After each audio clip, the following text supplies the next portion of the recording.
अरे यार जो मर गया उसको जाने दो ना, उसको काली जिंदा करने के चक्कर में है। सर हम आज तक बेहोश नहीं हुए। यार बेहोश तो हम भी आज तक नहीं हुए, हमको पता नहीं।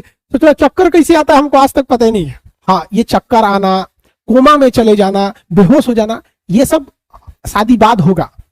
जब मेरी शादी हो जाएगी तो हमको भी चक्कर आएगा, हेडेक होगा, कोमा में जाएंगे, बेहोश होंगे। आप देखिएगा फौज वगैरह में या फिर कहीं पे भी देखेंगे हेड शॉट मारा जाता है। अगर हम ऐसे खड़े हैं और एक गोली यहाँ आके लगेगी ना, इतना आराम से मरता है आदमी ना। मतलब फौज वगैरह को क्या सिखाया जाता है, ब्रेन डेड करो। अगर आप ब्रेन डेड करेंगे सारा एमसीबी खत्म। तो जब इंसान का ब्रेन जिंदा रहता है तो उसे दोबारा जिंदा किया जा सकता है। रसिया में इस पर ये रिसर्च चल रहा है, 2050 तक में वो मरने के बाद इंसान को 10 मिनट के लिए फिर जिंदा कर देंगे। ये बताइए बाबू, ब्रेन के बाहर एक कवर होती है। ब्रेन को जो ब्रेन जो होता है एक झिल्ली में बंद होता है। किसमें बंद होता है? एक झिल्ली, एक पतली झिल्ली में अंदर बंद रहता है। उस झिल्ली को क्या कहते हैं? उस झिल्ली को हम कहते हैं, उस झिल्ली को मेनिंजाइस कहते हैं। और जब उस पर चोट लग जाता है या इन्फेक्शन हो जाता है तो उससे एक बीमारी हो जाती है जिसे हम मेनिंजाइटिस कहते हैं। जिसे हम क्या कहते हैं? मेनिंजाइटिस कहते हैं। चलिए बाबू थोड़ा सा आगे समझते हैं हम लोग ब्रेन के बारे में। ब्रेन जो होता है वो किससे बना होता है? न्यूरॉन सेल से। किससे बना होता है? न्यूरॉन सेल से। इस ससुर न्यूरॉन सेल की संख्या बड़ी भयानक होती है, लगभग 100 मिलियन होती है। कितनी होती है? 100 मिलियंस होती है। इतना भयानक होता है कि आप ब्रेन में टूट टट गया तो जोड़ नहीं सकते। सबसे पहला, इसमें तो किसी भी तरह का कोशिका विभाजन नहीं होता है। दूसरा, ये सबसे लंबी कोशिका है, जब से ब्रेन बना उस टाइप का, बस वो बड़ा हो जाता है, वो टूट के नया नहीं बन पाता है। ध्यान से समझिए, जब हम छोटे रहते हैं तो ब्रेन हम लोग का वही 400 ग्राम का रहता है, 300 से 400 ग्राम का। वो न्यूरॉन सेल बड़े हो जाते हैं बट टूट कर रीजनरेट नहीं हो पाते। हमारी कोशिकाएं क्या होती हैं? टूटेंगी फिर रीजनरेट हो जाएंगी। ब्रेन में ऐसा नहीं है, वही चीज बड़ा होकर रीजनरेट हो जाता है, मतलब बड़ा रीजनरेट नहीं हो पाता है। किसी को तो कोई दिक्कत नहीं।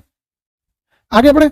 100 मिलियन होती है। आप बताइए तो इसमें सिग्नल पहुंचाने के लिए किसकी जरूरत होती है? सबको पता है कि सोडियम की जरूरत होती है सिग्नल पहुंचाने के लिए। ये क्या कहलाता है? ब्रेन का ये एक्सॉन कहलाता है। क्या कहलाएगा? ये एक्सॉन। न्यूरॉन बना होता है, इसकी ये पूंछ जो हो गई ये एक्सॉन हो गई। यहाँ पर समझ में आ गया कि नहीं? ये लास्ट हो जाती है टर्मिनल, यहाँ इसका वो होता है, मतलब न्यूक्लियस पाया जाता है। ब्रेन जो है भाई, आप ध्यान से समझिए, ब्रेन हमारे शरीर का बहुत इंपॉर्टेंट हिस्सा होता है। जब इसमें सोडियम की कमी होती है तो हमें चक्कर आके गिर जाते हैं, तो हम क्या हो जाते हैं? बेहोश हो जाते हैं। चक्कर आकर गिर जाते हैं, हम क्या हो जाते हैं? बेहोश हो जाते हैं। ब्रेन में सबसे ज्यादा जरूरत किसकी होती है? सोडियम की।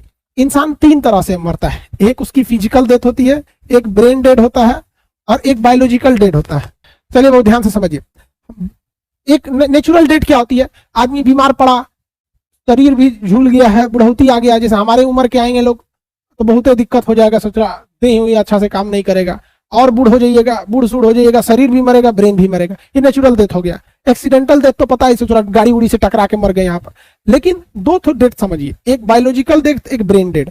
जब हम मरते हैं तो मरने के लगभग 10 मिनट बाद तक ब्रेन जिंदा रहता है। अगर कोई मर गया है 10 मिनट बाद तक वो ब्रेन जिंदा रहता है। तो जब इंसान का ब्रेन जिंदा रहता है तो उसे दोबारा जिंदा किया जा सकता है। रसिया में इस पर ये रिसर्च चल रहा है, 2050 तक में वो मरने के बाद इंसान को 10 मिनट के लिए फिर जिंदा कर देंगे। आप कहिएगा 10 मिनट में क्या होगा? भैया एक चीज देखिए, जब नया नया मोबाइल का आविष्कार हुआ था ना तो मैसेज भेजते थे गुड मॉर्निंग, 1 रुपया कट जाता था। धीरे धीरे अपडेट करके आज वीडियो कॉल पे आ गए ना, तो बस ससुरा एक बार जिंदा करने देखिए, इस ससुरे परदादा को ना जिंदा करके ला देंगे, तब कहिएगा बहुत खचरा हो गया इसमें आजकल का वैज्ञानिक। अरे यार जो मर गया उसको जाने दो ना, उसको काली जिंदा करने के चक्कर में है। हाँ, अब कोई यंग, हालांकि ये काफी कारगर साबित हो जाएगा। मान के चलिए अगर ये रिसर्च सक्सेस हो जाता है तो कोई नौजवान आदमी मरा है जो घर का एक अकलौता कमाने वाला है, ये सब चीजें उसको बचाया जैसा। लेकिन बुढ़ऊ बाबा लोग को जाने दो भाई, पृथ्वी दिक्कत हो जाएगी। ठीक है, देखिए कितने मरने के कितने मिनट तक? लगभग 10 मिनट तक, 8-10 मिनट तक ये ब्रेन जिंदा रहता है। अब एक होती है बायोलॉजिकल डेथ। कभी कभी ब्रेन जो होता है ना, ये कभी रेस्ट नहीं करता है, लेकिन कभी कभी ये रेस्ट में चला जाता है ना, तो हमारा शरीर काम ही नहीं करता है। यहीं से मेन सप्लाई आ रही थी एमसीबी की, एमसीबी गिर गया। तो कभी कभी घर में लाइट रहता है लेकिन एमसीबी गिरा दीजिएगा तो ना पंखा चलेगा ना कुछ चलेगा। वही तो ब्रेन क्या है? हमारे शरीर का एमसीबी बॉक्स है, फ्यूज गिरा दीजिए तो वही हो जाता है बायोलॉजिकल डेथ। फ्यूज गिर गया, अब वो कोमा में चल गया है। बेहोशी और कोमा में अंतर यही होता है कि बेहोशी थोड़ी देर के लिए होता है, पानी उनी मारिए, जूता सुंघाइए, नाक उक दाबिए तो सब ससुरा उठ जाता है। समझ में आ गया कि नहीं आ गया? कुछ ना देहात में झूठे बेहोश होने का नाटक करता है। झगड़ा लड़ाई होगा, महिला सबको देखिएगा ना, झूठे बेहोश हो जाएंगे। उस वाला नहीं, जब आप बेहोश होइएगा तो उस स्थिति में जब आपको उठा लिया जाता है तो उसे कहते हैं हम लोग कौन सा डेथ? Biological death. कौन डेथ? Biological death. एक होता है ब्रेन डेड, शरीर जिंदा रहती है, अचानक ब्रेन पे चोट लगेगा, ब्रेन डेड हो जाएगा, खड़े खड़े मर जाएंगे लोग। सबसे खतरनाक होता है ब्रेन डेड। सबसे खतरनाक कौन डेड होता है? Brain dead. सर हम आज तक बेहोश नहीं हुए। यार बेहोश तो हम भी आज तक नहीं हुए, हमको पता नहीं। तो चलो चक्कर कैसे आता है हमको आज तक पता ही नहीं है, ताकि लोगों को प्रैक्टिकल समझा सके। चक्कर कैसे आता होगा हमको समझे में नहीं आता, आता कैसे? मतलब वो ऐसे जानबूझ के चक्कर लाना पड़ता है, ऐसे घुमरिया खेल के, ऐसे ऑटोमेटिक से हम कोई भी नहीं करता है। हाँ, ये चक्कर आना, कोमा में चले जाना, बेहोश हो जाना, ये सब शादी बाद होगा। जब मेरी शादी हो जाएगी तो हमको भी चक्कर आएगा, हेडेक होगा, कोमा में जाएंगे, बेहोश होंगे। तो उस वक्त हम आपको प्रैक्टिकली समझाएंगे। अभी हम आपको थ्योरेटिकली समझा रहे हैं, practically I have no idea कि कोमा में कैसे जाया जाता है। ठीक है, शादी बाद हम वो भी आपको समझा देंगे। स्टूडियो में बेहोश कर देगी। तो आते देखो, ब्रेन डेड क्या होता है कि जब आपका ब्रेन डैमेज हो जाए, पूरी तरह से ब्रेन परमानेंट डैमेज हो जाए, तो उसे कहते हैं ब्रेन डेड। फिर आपका शरीर कुछ नहीं काम करेगा। आप देखिएगा फौज वगैरह में या फिर कहीं पे भी देखिए हेड शॉट मारा जाता है। अगर हम ऐसे खड़े हैं और एक गोली यहां आके लगेगी ना, इतना आराम से मरता है आदमी ना, जिसके ब्रेन पे दिमाग पे लगेगा ना, इतना आराम से मरेगा, हल्ला उल्ला कुछ नहीं करेगा ना, शरीर तड़फड़ाएगा ना कुछ, आए धड़ाक से मारे एक गोली, बस मर गया।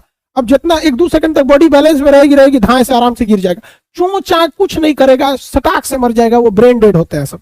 अब ओके, सीना में गोली मारी है तो पहले बाप बाप चिल्लाएगा, ओ बाप बाबा हो दुखाता, हॉस्पिटल ले चलो, हाई करो। अरे ससुर तू नहीं, ओकरा भेजा पे मारो, सीधे चल जाएगा।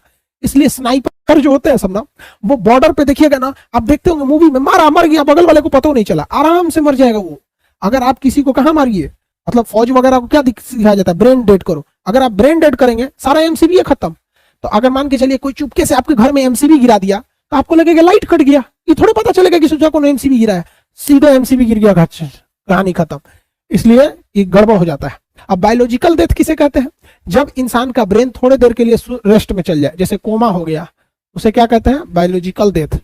ब्रेन डेड में कोई नहीं बचा सकता है, खत्म कहानी। शरीर सब ठीक ठाक था, अब आप ऐसे घूमने जा रहे हैं, धाए दे एक गोली लगा, इसे खराब, पूरा शरीर का फंक्शन यहीं से था, सब खत्म। मान के चलिए पेट में गोली लगा, अरे ससुरा निकाल के फेंको, किडनी दूसरा लगाओ, लीवर उबर छेदा गया है तो ठीक ठाक करो, बोरिया बिस्तर सीओ, उसको चल जाएगा। यहाँ कुछ ना चलने वाला है, कुछ नहीं। तो ब्रेन डेड समझ में आ गया? किसी को कोई दिक्कत नहीं?